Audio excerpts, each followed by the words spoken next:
वैष्णो देवी की यात्रा पूरे साल खुली रहती है, लेकिन गर्मियों में मई से जून और नवरात्रि के दौरान यहाँ सबसे ज्यादा भक्त दर्शन के लिए पहुँचते हैं।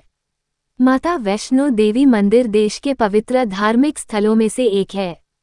ये जम्मू में कटरा से करीब 14 किलोमीटर की दूरी पर त्रिकुटा पर्वत पर स्थित है। हिंदू मान्यताओं के अनुसार इस मंदिर को माता रानी और वैष्णवी के नाम से जानते हैं।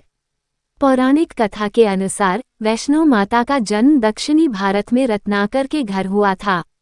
माता के जन्म से पहले उनके माता पिता निसंतान रहे। कहा जाता है कि माता का जन्म होने से एक रात पहले उनके माता ने वचन लिया था कि बालिका जो भी चाहे वे उसके रास्ते में नहीं आएंगी। बचपन में माता का नाम त्रिकुटा था। बाद में उनका जन्म भगवान विष्णु के वंश में हुआ, जिसके कारण उनका नाम वैष्णवी कहलाया। मान्यता है कि माता वैष्णो देवी ने त्रेता युग में माता पार्वती, सरस्वती और लक्ष्मी के रूप में मानव जाति के कल्याण के लिए एक सुंदर राजकुमारी का अवतार लिया था। उन्होंने त्रिकुटा पर्वत पर तपस्या की थी।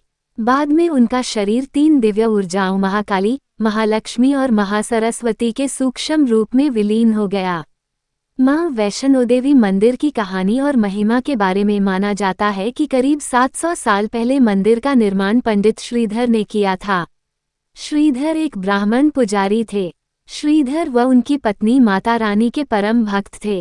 एक बार श्रीधर को सपने में दिव्य के जरिए भंडारा करने का आदेश मिला, लेकिन श्रीधर की आर्थिक स्थिति अच्छी नहीं थी, जिसके कारण वह आयोजन की चिंता करने लगे और चिंता में पूरी रात जागे। फिर उन्होंने सब किस्मत पर छोड़ दिया। सुबह होने पर लोग वहां प्रसाद ग्रहण करने के लिए आने लगे, जिसके बाद उन्होंने देखा कि वैष्णो देवी के रूप में एक छोटी कन्या उनकी कुटिया में पधारी और उनके साथ भंडारा तैयार किया। गांव वालों ने इस प्रसाद को ग्रहण किया। इस प्रसाद को ग्रहण करने के बाद लोगों को संतुष्टि मिली, लेकिन वहां मौजूद भैरवनाथ को नहीं। उसने अपने जानवरों के लिए और खाने की मांग की, लेकिन वहां वैष्णो देवी के रूप में एक छोटी कन्या ने श्रीधर की ओर से ऐसा करने से इनकार कर दिया, जिसके बाद भैरवनाथ ये अपमान सह नहीं पाया और उसने दिव्य लड़की को पकड़ने की कोशिश की, लेकिन वह ऐसा करने में विफल रहा।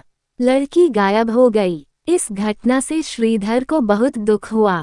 श्रीधर ने अपनी माता रानी के दर्शन करने की लालसा जताई, जिसके बाद एक रात वैष्णो माता ने श्रीधर को सपने में दर्शन दिए और उन्हें त्रिकुटा पर्वत पर एक गुफा का रास्ता दिखाया, जिसमें उनका प्राचीन मंदिर है।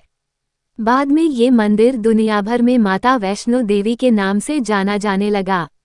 धार्मिक मान्यता है कि मां वैष्णो देवी के दरबार में आने वाले श्रद्धालुओं की यात्रा तब तक पूरी नहीं मानी जाती, जब तक भक्त भैरों घाटी जाकर मंदिर में भैरव बाबा के दर्शन न कर लें।